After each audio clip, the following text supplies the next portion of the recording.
एक ही बाबा के नाम से सबको एक बेर दिलमा दे दियो बेकार दा दियो। जय हो जय हो। आई वहा बाबा धर्मराज सबके मन कमना पूरा करताई। जय हो देवता।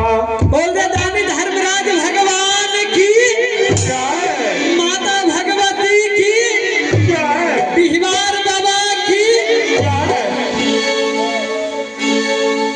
हमारे गुरु बाबा हरिया डोम की कहानी लेके जा रहा है।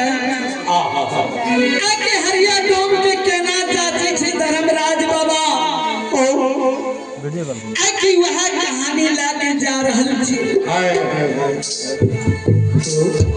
प्रेम से बोले माता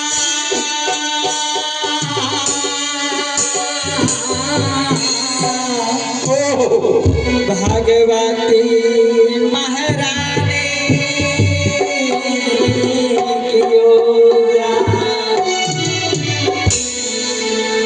अब बाबू सबको रास्ता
करो सत्यानाश हो बाबू सब लोग